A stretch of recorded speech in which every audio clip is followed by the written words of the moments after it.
Boa noite, pessoal! Sejam bem-vindos ao 40º episódio do Dormicast. Fazia tempo que eu não fazia o Dormicast, hein?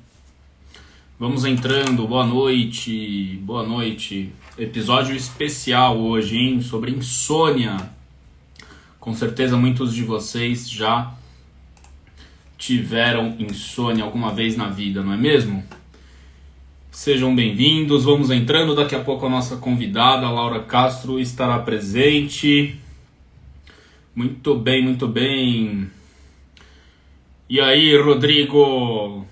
E aí, Rafael, Luísa, Patrícia, sejam bem-vindos. Nesta quinta-feira...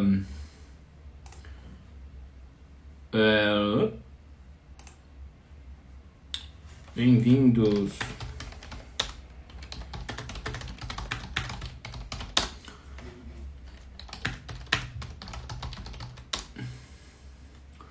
Bem-vindos, bem-vindos. Vamos ver se nossa convidada já está aqui. Ainda não, ainda não. Vamos entrando. Laura Pausini, você gosta de Laura Pausini, Rodrigo? Sim ou não? A Laura já está aqui, vamos lá. Acabei de enviar a solicitação para ela. Muito bem. Boa noite, Laura. Já mandei a solicitação. Vê se aparece aí para você. Olá, tudo bom? Olá, Caio, tudo bem? Oi, Tudo pessoal. certo. A imagem tá boa para você? Acho que sim, para você aí. Eu não dei muito tempo de. Tudo Também, também, certo? também tá boa para mim. Som tá tudo ok também? Tá me ouvindo direitinho? Tô te ouvindo bem. Ótimo, ótimo. Bom, bem-vindos, pessoal. Hoje é o 40º episódio do Dormicast. Fazia tempo que eu não fazia Dormicast, desde março. E como é o 40º episódio, eu falei, nossa, eu preciso fazer algo que ajude as pessoas que todo mundo tem ou já teve alguma vez na vida. E decidi fazer essa live sobre insônia com você. Agora a sua imagem travou para mim. Não sei por quê. Travou para vocês, pessoal, a Laura? Não? Eita. Acho que ela precisou sair. Vamos ver se a Laura entra de novo aqui. Bem-vindos, bem-vindos. Probleminhas Caio? técnicos. Agora voltou. Oi, voltou. Eu estava falando para eles que hoje é o 40º episódio do Dormicast, que desde março eu não faço e queria falar novamente sobre insônia. A insônia foi comentada algumas vezes no Dormicast, mas eu e a Laura a gente tem tido um contato muito próximo nos últimos meses, com projetos bem legais e cada vez mais tenho usado o Vigilantes no Sono na prática clínica e enxergado a insônia com outros olhos, né? Então vou apresentar a Laura para vocês. A Laura é psicóloga, né, com certificação em psicologia do sono, é doutoranda pela Unifesp e cofundadora, né, do Vigilantes do Sono, com bastante experiência em insônia. Passou um tempinho em terras Yankees recentemente, de volta para o Brasil, para ajudar os pacientes daqui também, né, Laura? E obrigado pelo aceite do convite, é um prazer tê-la aqui com a gente. Eu que agradeço o convite, Caio. Estou muito feliz com essa parceria. A gente está trabalhando junto, acho que estamos aprendendo mutuamente coisas Exato. novas juntos, né? Tem sido bem gratificante. Vai ser uma honra poder compartilhar aqui com o pessoal. Ótimo, ótimo. Laura, para começar, uma pergunta um pouco óbvia. O que é a insônia na visão da psicologia do sono? Eu acho que essa definição de insônia deve ter variado para você também ao longo da sua carreira, né? Definitivamente.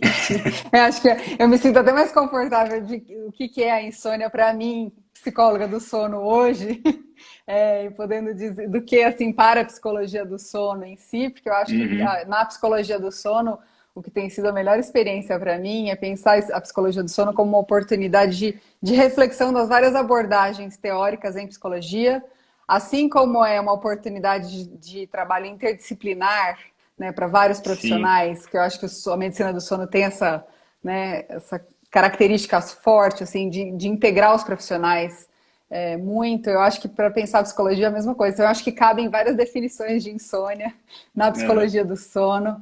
Acho que a gente tem desde pensando numa definição mais estrutural, assim, para uhum, definir, né, um modelo teórico que defina a prática de intervenção pela terapia cognitivo-comportamental.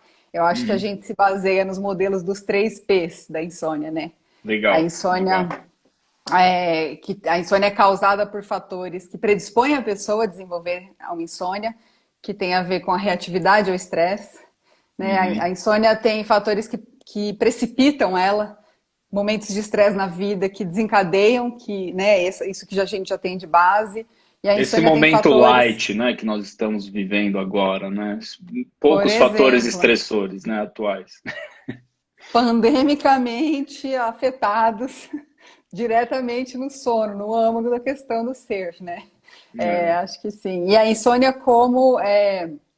tem comportamentos e hábitos nossos que perpetuam, né? Acho que a definição de insônia, para mim, mais clássica, eu Hum, vou com Freud, é que a insônia é uma manifestação de angústia nesse sim, sentido. Então, é sim. uma interpretação de que não deixa de ser, né? Quando não consigo dormir, tem alguma coisa ali que às vezes eu não sei nomear, ou às Uhum, vezes eu até sei nomear, e isso é o que diferencia os tipos de insônia pra gente, né? uhum. Mas eu acho que tem a ver com, inicialmente, uma manifestação de angústia que pode se cronificar e aí ter essa coisa mais condicionada, né? Que eu acho que daí é uma resposta. Até fui assistir de novo a sua live com a Camila, Sim, muito sim. legal. É. Super, para não ficar repetitivo, pensei o que eu posso complementar, né? Que a Camila De Masi falou da terapia cognitivo comportamental para Sim. insônia. Muito legal, acho que até posso falar, voltem lá para retomar alguns conceitos, porque eu parti de lá para nossa conversa Aham. aqui, para pensar o que falar aqui, Caio. Eu acho E, que e é um processo, é uma coisa que você falou alguma vez em alguma aula aí que eu estava acompanhando também, e é um processo solitário, né? É uma vivência da angústia solitária para o paciente, né? sim, muito. Acho que esse estar sozinho, né? Aí acho que a gente tem culturalmente, se a gente for pensar na história da humanidade, uma relação do sono. Até o Dr. George também hoje fez um post que é sugestivo para essa nossa conversa, Aham. né? Da relação de Hipnos com Thanatos, o deus do sono e o deus da morte, que são irmãos gêmeos, né? Então acho Uhum. que sempre essa nossa relação é um momento solitário, eu acho, de angústia, de medo. Eu acho que eu tenho visto a insônia se tornar, atualmente, no cenário que a gente está vivendo, um sintoma fóbico praticamente, assim, né? Então, Sim. tem um texto do Freud clássico que chama Inibição, Sintoma e Angústia. Então, acho que a Uhum. insônia pode passar por essas fases de angústia, de inibição e de sintoma, sabe? E de se Sim. concretizar como aquilo que representa, né? Faz uma metáfora da angústia que a gente está vivendo, assim, do conflito que a gente está vivendo psíquico. Normalmente, eu acho que tem muito a ver com isso, assim, dentro da psicologia, essa definição clássica que me pega, assim. O que que seria essa inibição?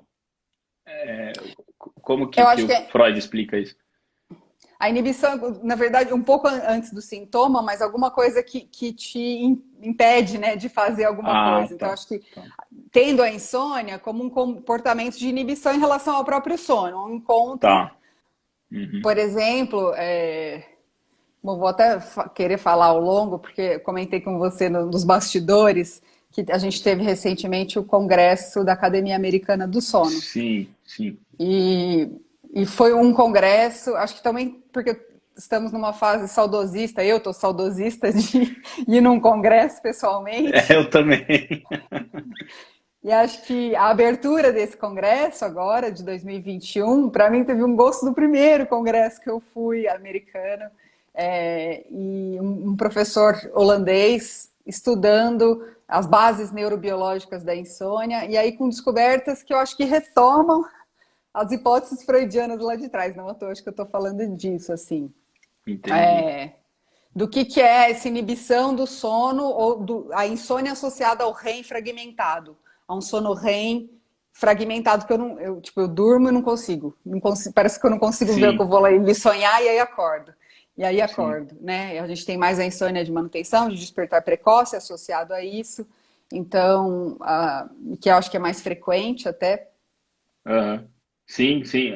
E a gente tem visto, porque as pessoas também têm ficado mais ansiosas e mais deprimidas, e é muito comum esse despertar precoce, né? Nessa população que é mais deprimida, né? Sim. Você acorda lá nos horários em que o REM deveria estar predominando, e aí ela não consegue voltar a dormir, né?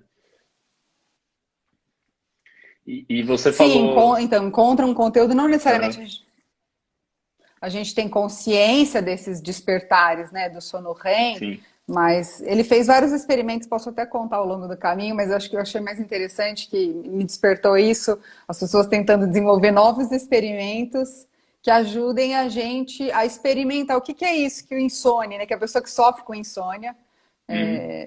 experimenta de angustiante na hora de não conseguir dormir, se ver de novo naquela situação e não necessariamente se lembrando do conteúdo de sonho, ou sabendo se sonhou, ou associando alguma angústia de algum pesadelo, né? Não necessariamente.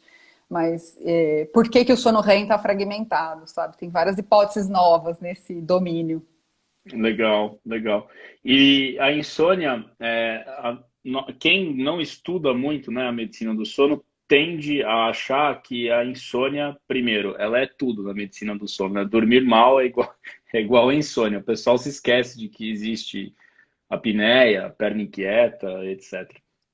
E segundo que as pessoas tendem a achar que a insônia se manifesta de uma forma igual em todos os pacientes, mas na verdade não é isso, né? E tem se falado bastante nos fenótipos da insônia. Sim. Você poderia explicar um pouco para a gente o que seriam esses fenótipos de insônia, ou seja, as diferentes formas, né, de uma insônia se manifestar clinicamente numa pessoa? Estou te ouvindo, Caio. Desculpa, gente. É só uma Claro, falha claro. técnica aqui, que eu estou vendo que o meu carregador parece que não está funcionando. E eu estou com medo só de cair aqui. Deixa eu só. Não tem Sim, tem problema. vários fenótipos de insônia. Eu acho que cada vez isso vem. É uma discussão que volta, assim, eu acho, Uhum. dos fenótipos da insônia. Então, acho que muito tempo antes se diferenciou o manual antigo, Caio. Vou até te a insônia psicofisiológica, a insônia Sim. idiopática, esses tipos diferentes, a insônia da higiene e do sono inadequada, né? Uhum. Vamos dizer assim. Então, a gente tem agora um shift para os tipos de novo de insônia. Antes, eu acho que tinham estudos no começo que diferenciavam muito essa insônia de início, mais associada à ansiedade, de uma insônia de despertar precoce, mais associada à depressão, e uma insônia de manutenção mais associada com condições clínicas outras, por exemplo, diabetes, a própria apneia do sono, Tá.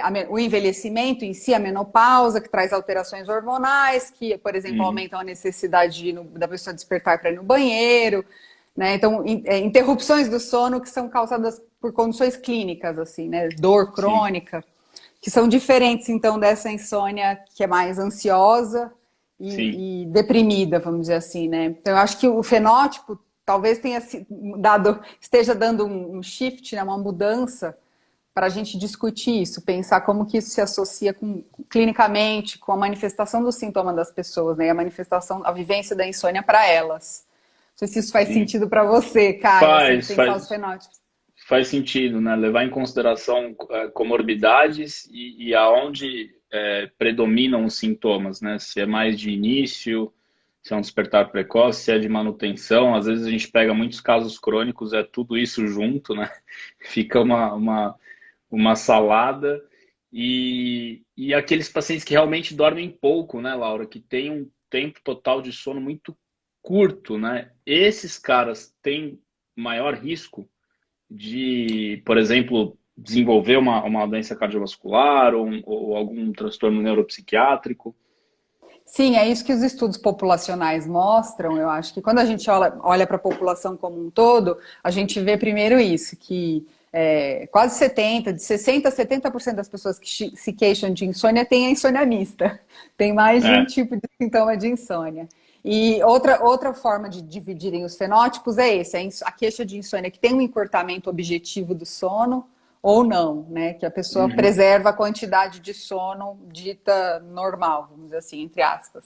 Né? Sim. E o que a gente sabe é que quem tem o encurtamento objetivo do sono com a queixa de insônia tem um risco maior, tem uma associação maior a desfechos clínicos piores e até a mortalidade.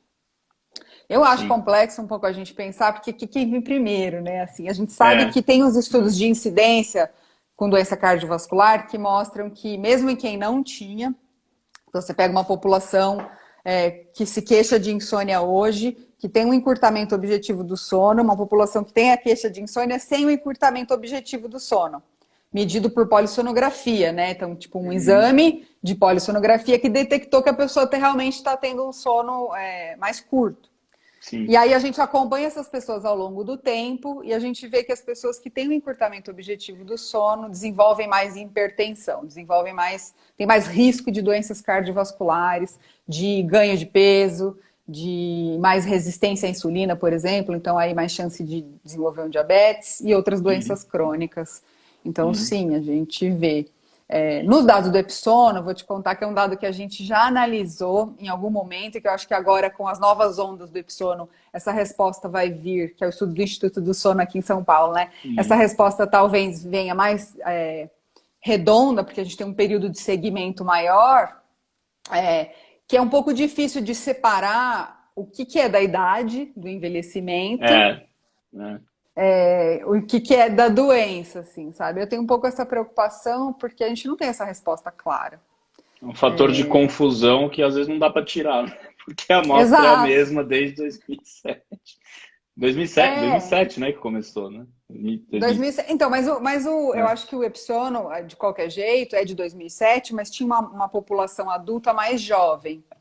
O primeiro estudo que mostrou essa relação de insônia e encurtamento objetivo do sono com maior risco para a saúde no futuro foi o estudo da coorte da Pensilvânia, do Penn State Cohort, que é do grupo do Bixler, do Vygotsky, são pesquisadores lá da Pensilvânia. Esse primeiro estudo foi feito com uma coorte de pessoas mais velhas, de indivíduos. Eles incluíam no estudo pessoas com 50 ou mais anos de idade. Então, eles só estavam acompanhando uma população mais velha, idosa, entendeu? Vamos dizer assim, né? Eles tinham 15 anos de acompanhamento, de seguimento, mas de indivíduos já velhos. E aqui no Epsono, por outro lado, a gente tinha indivíduos com 20, 30 anos de idade. Então, eu acho que tem essa coisa que é importante. Quando a gente analisa uma população mais jovem um pouco, isso se confunde. Por outro lado, um próprio aluno do Vygotsky, que é o Julio, que é um espanhol, ele já demonstrou essa mesma relação em crianças e adolescentes. Então, a relação do tempo total de sono encurtado com... Da queixa de insônia. Com pior desfecho. Isso. Então, adolescentes que têm uma queixa de insônia comportamental da infância, vamos dizer assim, né? Com o encurtamento objetivo do sono, também tem um risco maior de obesidade, por exemplo, e de piores desfechos, de mais doenças da adolescência, desde transtorno de estresse pós-traumático, não, TDAH, déficit de atenção e hiperatividade, sintomas mais psiquiátricos, vamos dizer assim, né? Então, também associados a uma evolução da insônia, depressão, ansiedade e outros sintomas associados aí com o encurtamento do sono mesmo. Que são os efeitos da privação de sono crônica, né? Então, acho que no final das contas o que predomina é o desfecho negativo da própria privação, né, de sono crônico e não tanto da insônia clássica, né, que a gente conhece. Porque o cara dorme pouco mesmo, né? Mas aqui a gente, entre as pessoas que dormem pouco sem a queixa de insônia, a gente não vê o mesmo risco, sabe, Caio? Tá. Então, as pessoas que... Esse é um fator também de confusão. Então, a pessoa que está dormindo menos não tem o mesmo risco associado de incidência de hipertensão, por exemplo. Tá. Mas os estudos de mortalidade a longo prazo mostram. Eu acho que são cenários delicados, assim, a relação do estudo populacional com o que a gente vê na clínica, são análises que a gente tem que fazer com cautela, assim. Sim. E hoje eu estava relendo o artigo do Mohan, que você cita bastante, Porque eu queria entender um pouquinho melhor dessa questão dos fenótipos, né? É muito legal, né? Esse estudo, porque são vários grupos, e aí no final ele fala o seguinte, que a gente tem que focar mais em estudos que nos deem essa coisa do tratamento de acordo com o fenótipo, né? Você acha, como é que você faz na prática clínica, assim, até se você puder exemplificar com algum case aí, alguma coisa, muda o tratamento, né? Aí você pode até comentar também alguns aspectos da TCC, né? O que você vai focar mais, por exemplo, num cara que tem uma insônia inicial severa, ou no cara que acorda 3 da manhã, até alguém escreveu aqui, e não consegue dormir mais. Esse tratamento tem que mudar mesmo de acordo com o fenótipo? Tem. Eu acho que tem. Eu acho que, como a gente já falou em outros momentos, que eu até ouvi de você, Caio, que a insônia é uma condição crônica, sabe? Até me deu um insight quando eu ouvi isso. E por ser uma condição crônica, ela muda de fase, às vezes, ao longo, junto com mudanças da vida, assim, né? Uhum. Então, eu acho que tem uma adequação do programa, primeiro uma escuta da demanda, né? Quando chega um Sim, paciente procurando um psicólogo para o sono, ele vem encaminhado da onde? Então, acho que tem uma escuta da demanda, para entender o que é que a pessoa quer ali, primeiro. E aí, eu acho que hoje em dia faz muito parte da minha rotina oferecer a oferta do vigilante do sono quando há queixa de insônia, quando eu acho que tem a ver com a oportunidade de melhoria de alguma questão do comportamento e do hábito, que a maioria das vezes tem, por causa do condicionamento em si, né, que tá. acontece com o ambiente de dormir.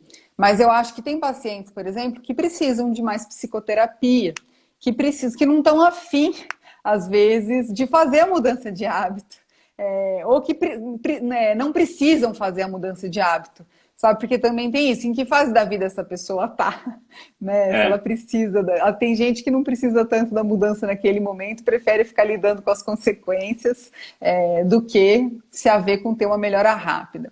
Então, acho que a gente tem que levar em consideração o fenótipo, a pessoa que tem a insônia com início, né, que demora para pegar no sono, eu uhum. acho que a restrição do sono se aplica muito mais rapidamente, tem uma resposta. Se a pessoa Melhor, engaja na né? restrição do sono, ela tem uma resposta mais rápida, né? E aí, quando ela consegue engajar nas técnicas cognitivas, que ajudam a lidar com os pensamentos que intervêm ali, né? E conseguem se aproveitar, aprender os treinos de relaxamento.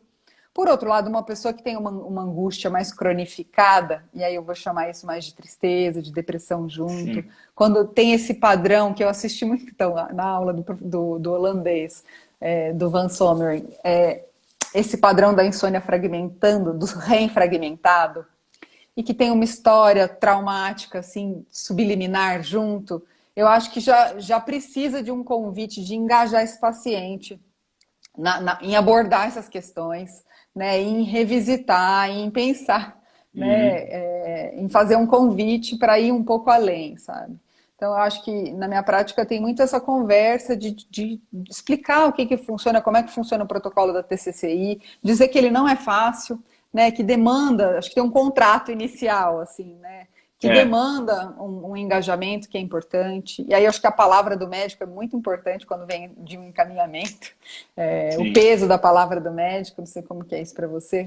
Não sei se eu respondi, Caio, eu respondi. Respondeu, respondeu. Eu observo na prática a mesma coisa que você. Então, para pacientes que têm questões comportamentais, ou seja, que tem um controle de estímulos mal feito, né? Vamos falar Uhum. português claro, né? É o cara que tem muito estímulo noturno e geralmente ele gradativamente vai indo para o quarto mais cedo, porque na cabeça dele, quanto mais cedo ele for para o quarto, maior é a chance que ele tem para dormir, né? Assim, e aí eu já atendi paciente que o horário habitual da pessoa de dormir era meia-noite, e aí teve algum gatilho, alguma coisa, começou a ter insônia, e aí a cada dia que passava ele ia para a cama cada vez mais cedo, porque ele ficava assim, não, eu tenho que dormir, eu tenho que dormir, eu tenho que dormir. Que é uma das indicações das medidas comportamentais da TCC, é gente que aumenta essa oportunidade de cama, mas efetivamente não dorme, né? E aí você tem que fazer a restrição de sono, então a gente diminui, né, essa oportunidade de sono, a pessoa fica mais cansada no início, aí depois é mais fácil pegar no sono e manter o sono. Mas eu observo isso que você falou, as pessoas que têm, elas podem até ter isso também, mas aquelas que têm uma história psiquiátrica ou questões psíquicas muito crônicas, às vezes é muito difícil ela começar pelas medidas comportamentais. Porque a angústia é tanta que ela não consegue entrar em contato, né, com o aplicativo ou com intervenções breves que a gente pode fazer, né, ela simplesmente orientando o paciente. Então, aí a necessidade da terapia cognitiva, ou até mesmo da psicanálise ou outras modalidades, aí ela fica muito mais importante, né, nesses pacientes que têm um histórico mais complexo, né? Sim, é que essa história, aí é uma coisa interessante, esse ponto de vista, porque sim, eu acho que tem já alguém que já recebeu um diagnóstico, por exemplo, que já está medicado, mas tem as angústias da vida que às vezes a gente nem sabe, de É, relação com o sono.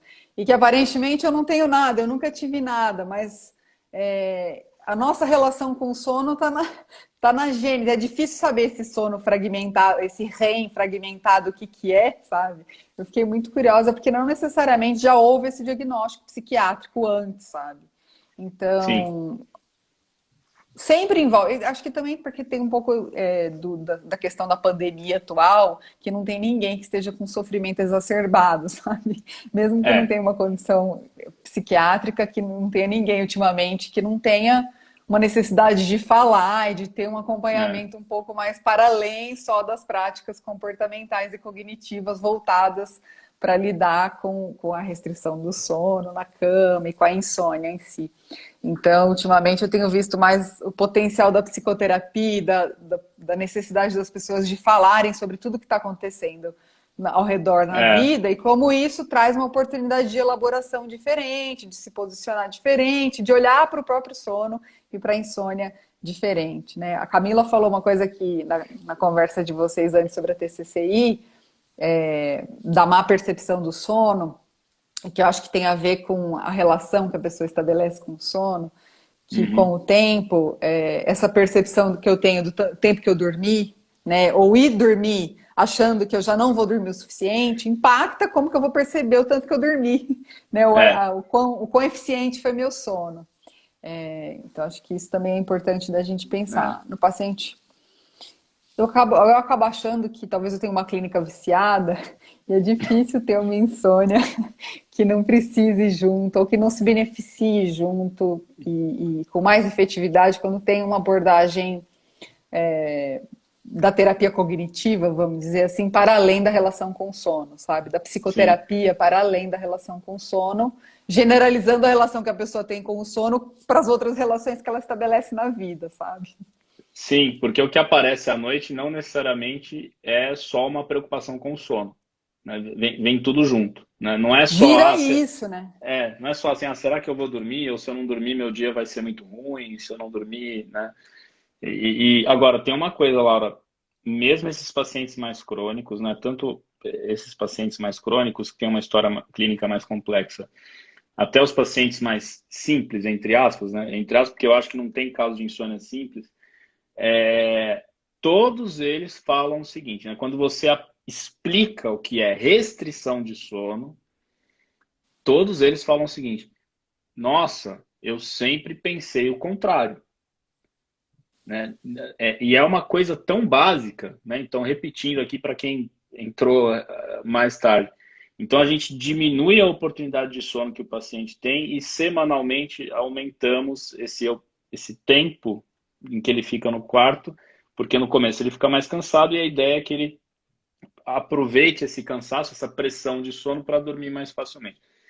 Todos os pacientes, né? Os mais crônicos, os menos crônicos, os mais complexos, os menos complexos, todo mundo fala assim: nossa, eu nunca pensei isso, nunca ninguém me falou. E aí eles começam a fazer. e aí eles falam, pô, esse negócio funciona mesmo, né? Parece que você ofereceu para a pessoa assim, uma coisa, né? Revolucionária, né?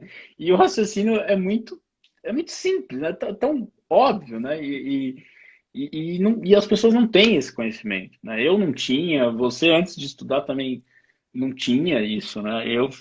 Às vezes eu fico meio inconformado com isso. Eu não fico um pouco inconformado, inconformado com isso que os pacientes não sabem disso. Não sabe, é contra-intuitivo mesmo, né? A gente Contra-intuitivo, pensar. E contra-intuitivo. a, Eu acho que sim, então a ideia é não ficar a ideia, a analogia com a comida na mesa, de ficar, você não vai ficar sentado na mesa esperando a hora do almoço do dia seguinte. Então, essa Exato. analogia que é tipo você ficar na cama esperando o sono, não, né? Tipo, só volta para a cama se você tiver achando que você vai dormir, não fica lá tentando dormir, que é pior.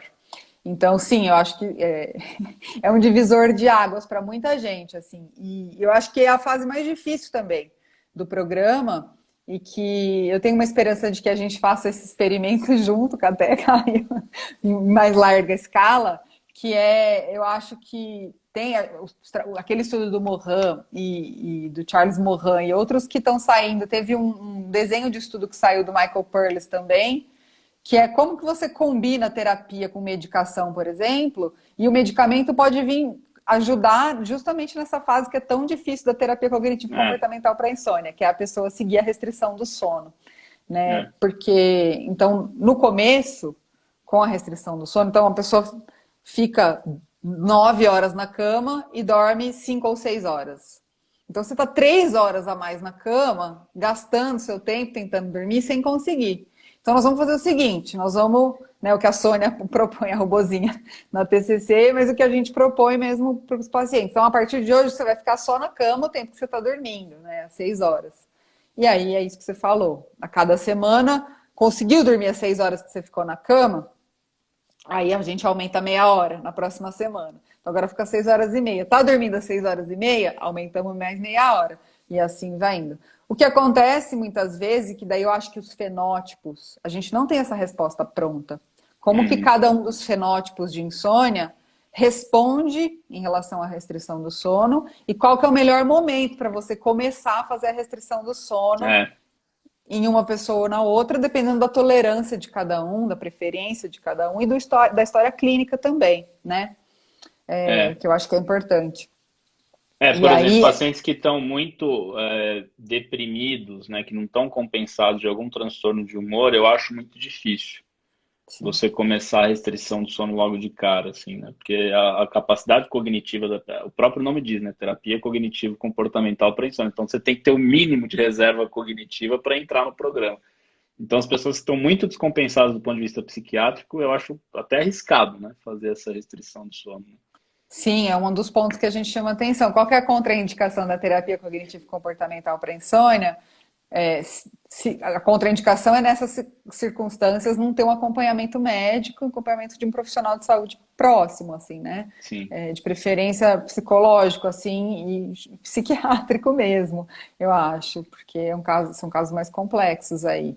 E sim, mas de qualquer jeito a gente sabe que tem um mínimo, né, do tempo de sono que você pode restringir, menos do que aquilo é perigoso. Daí eu acho que a medicação é realmente muito importante para poder fazer esse ajuste primeiro, né? E para a sim, pessoa ter uma sim. tolerância. Então, quem já não está dormindo há muito tempo direito, também, isso que se chama de reserva cognitiva, né? Já tem uma reserva pequena, vamos dizer assim, né? Uma É, tolerância pequena para reduzir ainda mais o tempo de sono e engajar nessa terapia, que parece que não vai acabar nunca essa fase. Tem uns que já ouço é. isso. Nossa, mas vai chegar esse dia mesmo que isso vai fazer efeito? Vai chegar esse dia que vai ter a pressão do sono, né? Vai funcionar e eu vou conseguir voltar a dormir, sabe? Uhum. Então acho que depende muito do caso, sim. Ô, Laura, e tem um conceito que eu particularmente não gosto e queria ouvir a tua opinião. Essa coisa de a gente encarar a insônia como insônia primária e insônia secundária. Isso fazia muito sentido para mim quando eu era só psiquiatra. Aí eu comecei a estudar o sono E eu falei, gente, isso aqui tá errado. Não existe insônia primária, insônia é insônia. Acho que ela tem uma história natural, um curso próprio, consequências muito específicas. Mas aí eu acho que a gente tem que ouvir várias opiniões e, né, eu acho que não pode ser tão estanque assim. Talvez em alguns contextos a gente pode considerar insônia primária, insônia secundária, mas eu queria te ouvir. O que que você acha desse negócio da gente encarar a insônia secundária como uma coisa que é causada geralmente por algum transtorno psiquiátrico e a insônia primária é o paciente puro, né? Ele só tem insônia, porque para mim isso não existe. Mas é o que as pessoas dizem por aí. Aí eu queria saber um pouco sua opinião. Ótima pergunta.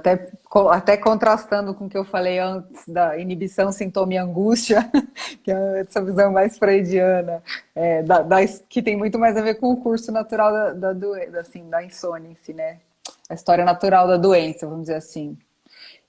Caio, eu acho que eu concordo com você, assim. Essa é uma visão, é até um conceito que foi substituído no novo manual, né, na nova versão do DSM. Não que a cada nova versão do DSM não surjam coisas que desafiem a gente.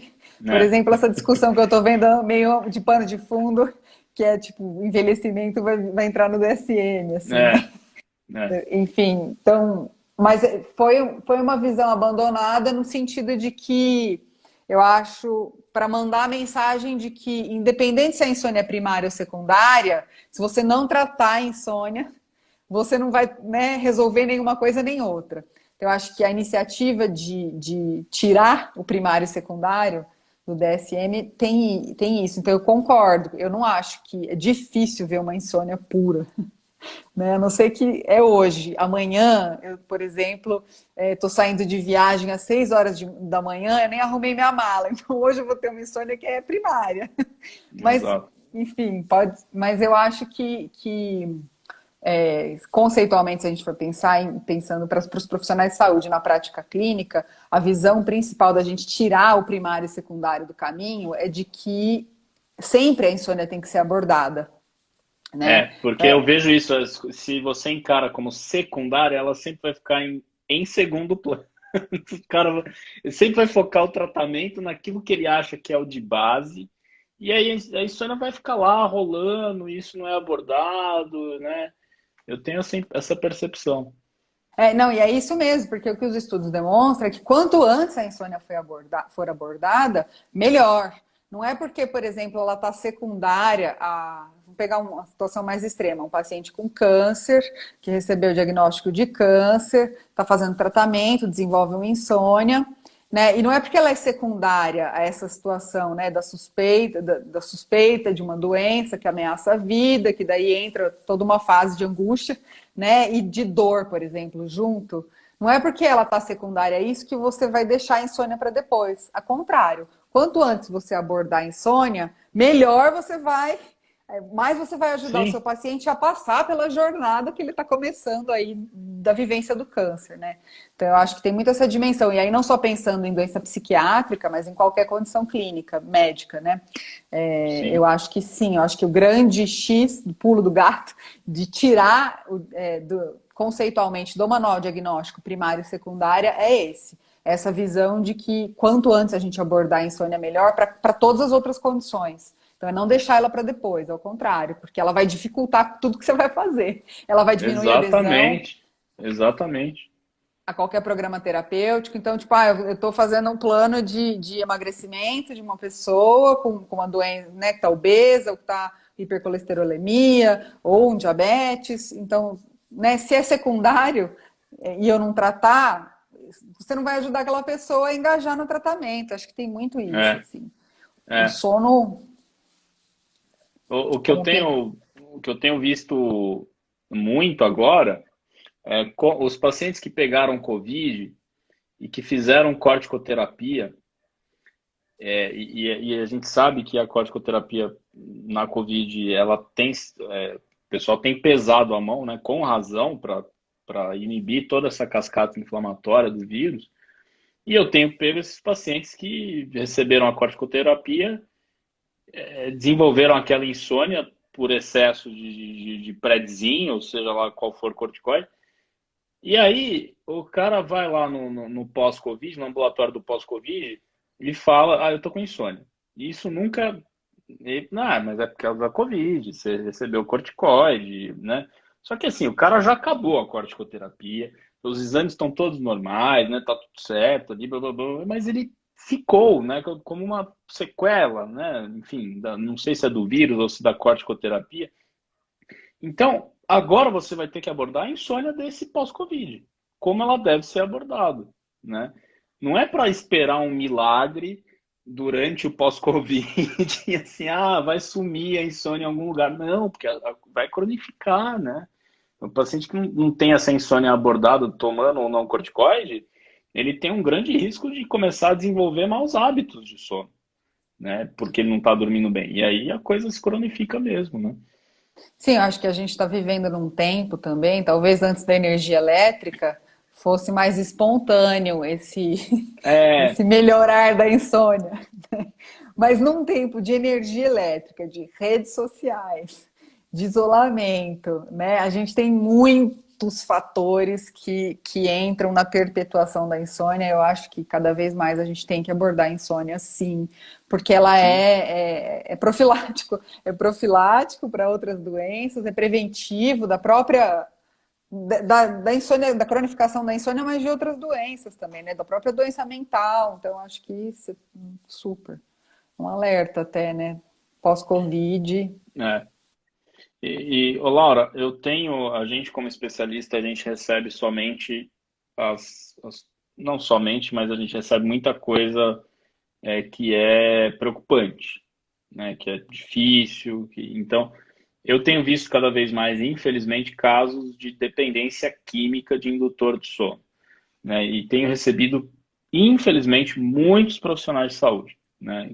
Que até ou tem um histórico mais longo, né? Porque tem fácil acesso, né? Por motivos óbvios, ou porque, né, o contexto pandêmico e todo o contexto de trabalho durante a pandemia acabou agravando um comportamento de risco, né, para abuso de remédios para dormir.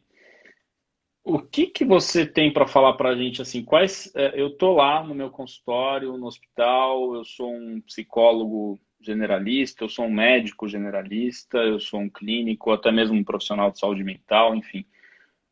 Quais são os comportamentos que a gente precisa ficar atento, né, que servem de alerta para ver se esse cara tem um risco de abuso de remédio para dormir, ou o que que ele fala ou faz que, né, tem que acender o sinal amarelo para a gente ficar atento. Poxa, esse cara pode estar abusando de remédio para dormir, ou esse cara já tem uma dependência. Queria saber um pouco da sua visão da psicologia, porque a gente, médico, a gente tem o cara que é dependente, ou é porque ou ele já teve abstinência, ou ele, sei lá, tá tomando 150 comprimidos de Zolpidem. E a gente sabe que não é isso, né? Tem alguns passos para a pessoa chegar nesse extremo. O que você tem para dizer para a gente sobre isso?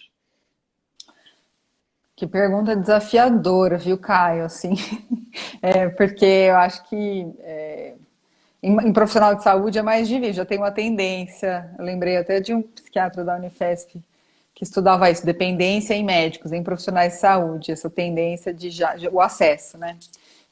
Da autoprescrição e tudo. É difícil de falar, viu, Caio? Estou aqui pensando.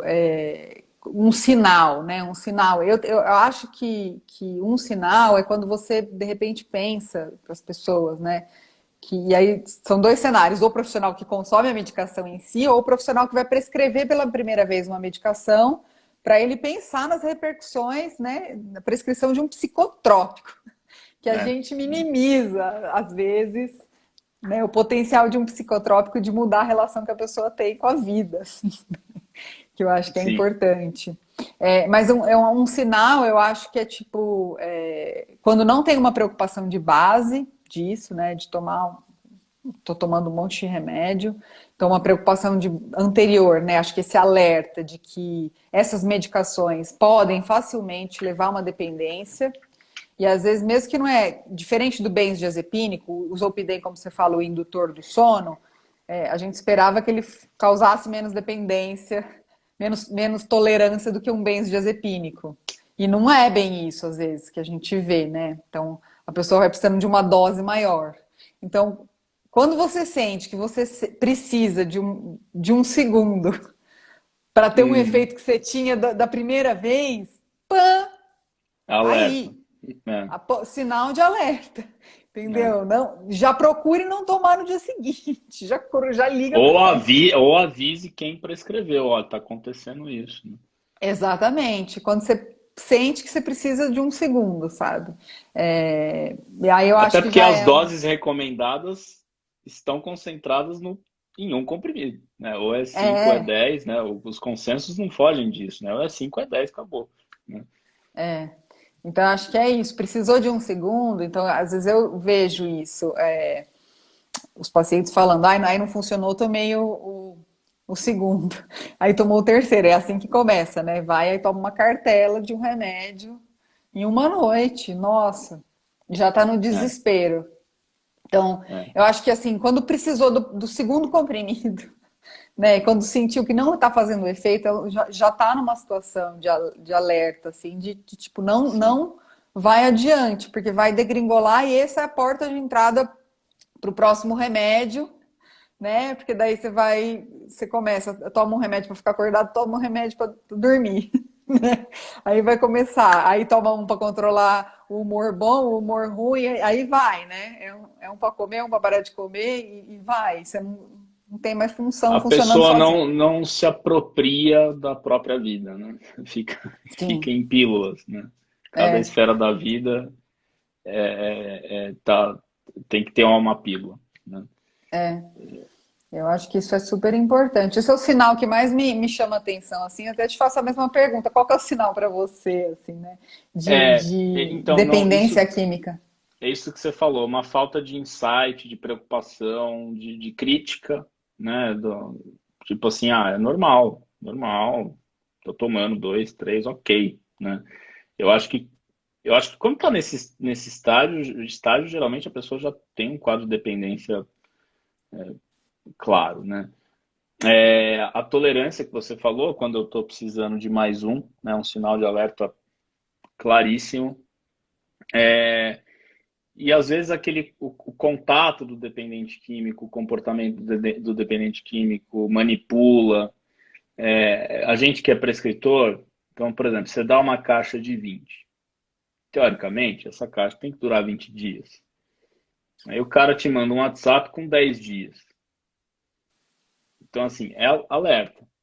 Lógico, a gente não, aliás, não tem como saber, né? O cara fala, ah, meu cachorro comeu, ou sei lá, perdi. Você não vai ter como saber, né? Só que eu acho que é um alerta. Porque se isso acontece uma vez, ok, alerta. Aí acontece a segunda vez, eu acho porque dá pra gente contar remédio, né? Remédios que têm potencial de abuso de dependência, não só indutor de sono, tem um monte de remédio que tem potencial de abuso de dependência, você tem que contar. Porque senão o cara perde a mão. E aí você perde a mão também. Aí é aquela coisa que a gente discute bastante, o remédio passa a ser um vilão, né? E não. Porque o Zolpidem, dentro da dose terapêutica, indicado ali, bonitinho, ele é maravilhoso, né? Mas o problema é que as pessoas perderam um pouco a mão. Zolpidem, acho que saiu, eu estava fazendo uma pequena revisão para discussão de um caso clínico, e ele foi lançado em 88 com a promessa de que não causa efeito colateral, não causa dependência. E é interessante que os primeiros relatos de caso de dependência e comportamentos anormais foi em 89, assim, foi um ano pouquíssimo tempo, né? Porque em algumas pessoas até que são mais predispostas ou que têm histórico, acho que é isso um outro sinal de alerta. Pessoas que têm histórico de abuso de outras substâncias ou de comportamentos mais impulsivos. Essas pessoas, quando perdem o controle do uso de indutor de sono, fica dependente muito rápido. É coisa de um mês, 2 meses, o cara já está usando um monte de comprimido de Zolpidem, né? Então, acho que tem um histórico. É importante perguntar se está precisando mais de um. e se não tem crítica, né, da gravidade da situação ou do perigo iminente, né? Porque às vezes o cara toma dois e não tem muito prejuízo no seu funcionamento, mas ele está tomando dois hoje, né? Na semana que vem ele pode estar tomando cinco ou seis, se você não intervir, né? Não, que é muito difícil, eu acho, é sair daí, né? Esse que é o problema. Sair. Quando você fica tomando muito tempo e adiando, né? Uma tentativa de dormir, adiando a tentativa da retirada da medicação, uma coisa que é complexa. Acho que essas tendências a vícios, vamos dizer assim, né? É Sim. uma chance de desenvolver vícios, vai desenvolver. Você já me ouviu falando outro dia, Caio, a gente estava lá na medicina do estilo de vida, que eu acho que o remédio apaga a experiência psíquica de adormecimento. E essa é uma máxima que eu tenho repetido de novo, de novo, de novo, porque você não lembra como você começou a dormir É, quando você toma um é, remédio desse. E essa sensação, quando você está angustiado, assim, né? Nossa, maravilhosa essa sensação. Você toma um remédio e vum, apagou, né? é, E não tem nada assim para você lidar de dificuldade. sim, Então, é uma experiência deliciosa, pode ser, né? Se você não tem efeito colateral. Então, acho que esse é um sim, cuidado, assim.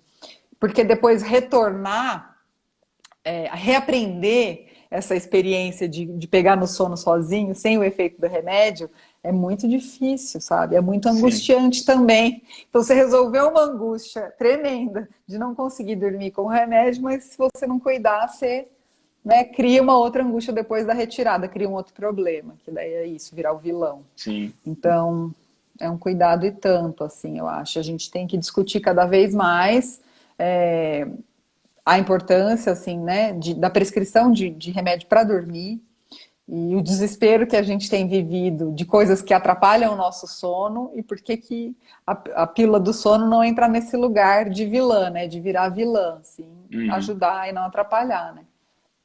sim.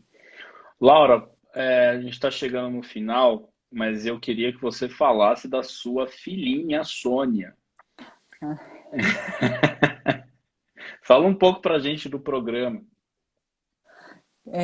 Nossa, verdade, eu tô aqui falando, hein, já tá chegando, passa rápido, né, Caio? Passa rápido. Nossa, a filhinha Sônia tem sido uma experiência tão interessante, assim, a terapia cognitivo-comportamental para insônia digitalizada, né?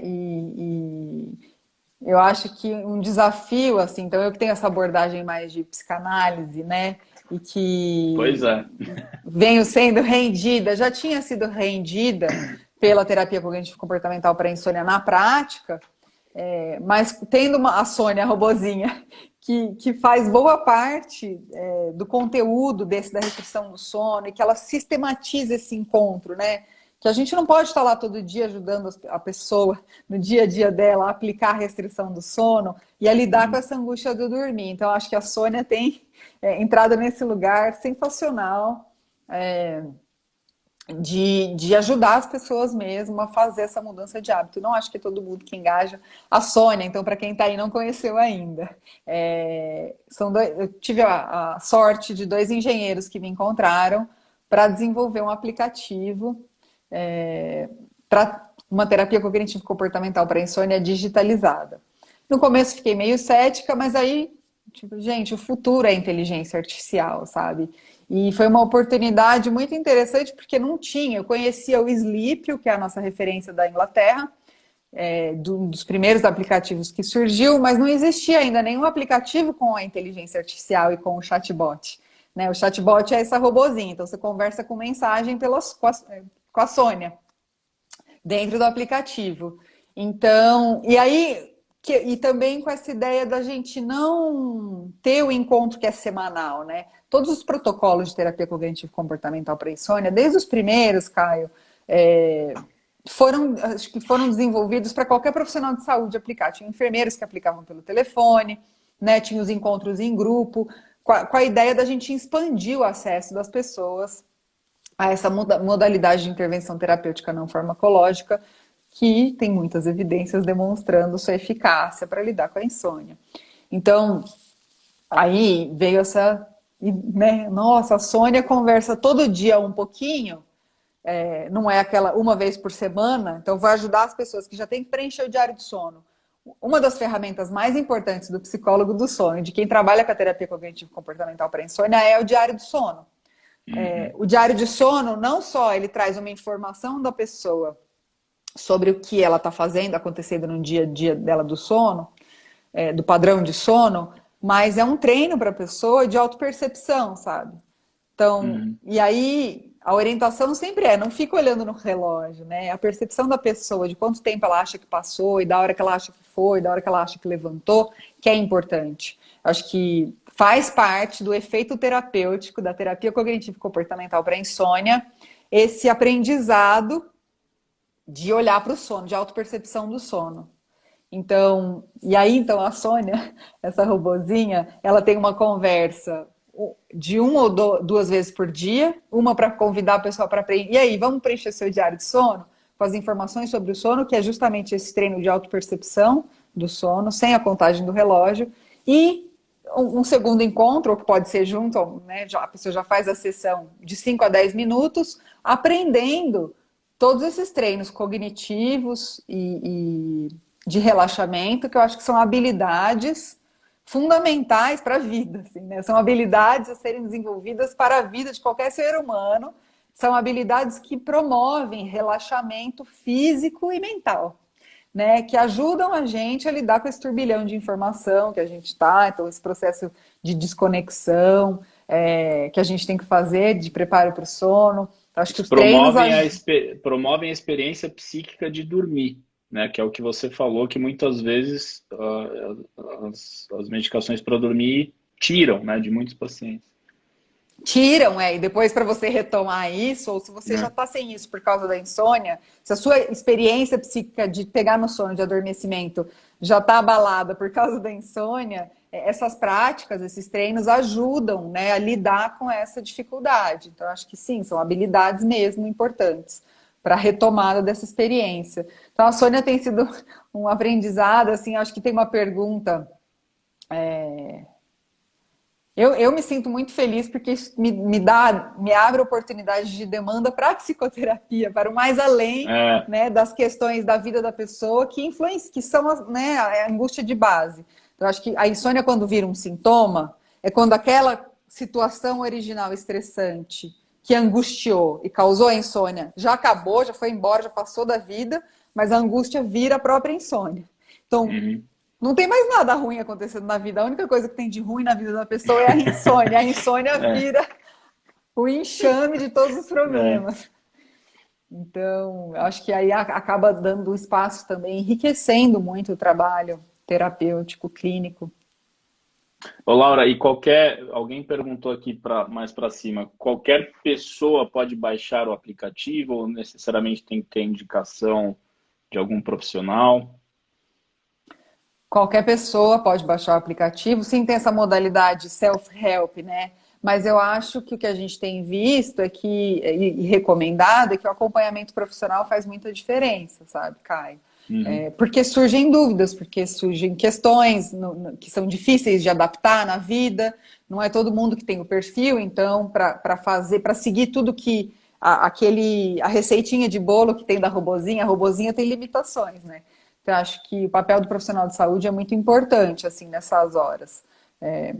Pode ser que é porque eu tenho um pouco da clínica viciada, de receber os casos mais difíceis, assim, né? Sim. Então, acho que tem pessoas que conseguem, que estão com uma insônia mais aguda, que não tem uma situação mais cronificada, conseguem sozinhos seguirem, mas tem uns que a ajuda profissional é realmente fundamental, assim. Sim. E acho que até você já respondeu essa pergunta, mas queria focar mais um pouco. Você acha que a Sônia vai substituir todos os psicólogos do mundo que tratam insônia ou não? Ao contrário, eu acho que a Sônia vai ajudar a demonstrar a importância do papel, né, do trabalho do psicólogo em si, qual que é o trabalho do psicólogo, assim, eu acho que porque a terapia cognitivo-comportamental para insônia, os profissionais de saúde podem ter um treinamento para fazer, mas não significa que é um treinamento rápido para você lidar com o que aparece. É um treinamento super difícil esse, né, a experiência clínica das dificuldades e dos perfis, né, de pacientes que respondem ou não. Então, acho que tem uma experiência clínica que é importante, mas eu acho que qualquer profissional da saúde pode ter essa habilidade, sabe? Mas Sim, chega uma hora ali que é um trabalho focado que o psicólogo faz. Então, ao sim, contrário, eu acho que a Sônia demonstra a importância do papel do psicólogo ainda mais. sim. Eu tô com um curso novo agora, o Lacuna, e tem um módulo lá que eu falo da abordagem farmacológica e abordagem não farmacológica. E muitas pessoas têm me perguntado, mas você habilita as pessoas que fazem curso a fazer a TCC para insônia? Eu falo, gente, não. Isso aí é uma formação, né? Uma formação longa, e você precisa ver paciente, né? Você precisa ver um, dois, três, quatro, cinco, seis, para aplicar, né, a TCC para insônia, né? É uma coisa muito mais complexa, né? Sim. Era, então me perguntou isso, mas é só psicólogo? Não, não é só psicólogo, mas não significa que você não tenha que estudar bastante para É, fazer isso, né? Como qualquer formação. Então, acho que sim, demonstra ainda mais. Eu tenho pensado que a inteligência artificial, como eu até ouvi você falando outro dia, o profissional que não usar da inteligência artificial, não se familiarizar com essa linguagem, com essa nova metodologia, os sistemas híbridos, né? né? Ajuda que a inteligência artificial pode trazer para a gente, o mundo digital pode trazer para a gente, de enriquecimento mesmo, eu acho, que do Sim, trabalho do profissional de saúde, né? Na sua modalidade de atuação, acho que sim. legal. Laura, você está com o consultório a todo vapor, online, presencial? Estou com consultório todo vapor online, não voltei ao presencial. Acho que não está me fazendo sentido nesse momento ainda, apesar de trabalhar no hospital também, mas online, sim, a todo vapor, Bacana. Caio. E as pessoas podem te achar como? Lá no @psisono, né? O teu Isso, Instagram. No arroba isso mesmo. psisono, entrem lá, tem bastante coisa legal. Laura, valeu. Acho que a gente falou muita coisa aqui, foi bastante enriquecedor. Essa live, pessoal, vai ficar gravada, então vai ficar no IGTV. A gente vai subir para o YouTube também. Quando eu tiver o link, eu te passo, Laura, para você divulgar também. E nos falamos em breve aí. E sucesso para a Sônia. Quem quiser baixar o aplicativo, tem para Android e para iOS também, né? Então, o aplicativo tá bem legal, tá bem legal. Eu comecei a refazer, porque quando eu fiz a primeira vez era no Messenger ainda. Eu Uhum. comecei a refazer porque é legal você entender a experiência dos pacientes, né? Senão, se você não faz, acho que você não indica, né? Então, acho que. E tá bem legal o aplicativo. Parabéns pelo trabalho de vocês, Lucas. E, e acho que vai ajudar muita gente, como tem ajudado, sim. Obrigada, Caio. Obrigada a quem esteve aí nos acompanhando nesse bate-papo. Muito legal estar aqui. Estou muito feliz com essa parceria. Também estou muito feliz com o aplicativo Vigilantes do Sono. E claro que a gente tem muita melhoria para fazer ainda, né, Caio? Assim, acho que é um trabalho de desenvolvimento, de melhoria contínua, desafiador e, enfim, gratificante. Muito obrigada. Com certeza. Bom, pessoal, boa noite. Esse foi o 40º episódio. Vai ficar gravado, depois eu divulgo aqui. Laura, mais uma vez, obrigado por ter aceitado o convite. Pessoal, boa noite. Durmam bem, controlem os estímulos noturnos, hein, por favor. Isso mesmo. Obrigada, Caio. Boa noite, gente. Boa Beijo, noite. Laura. Tchau, tchau. Tchau, tchau, Beijo, pessoal. tchau.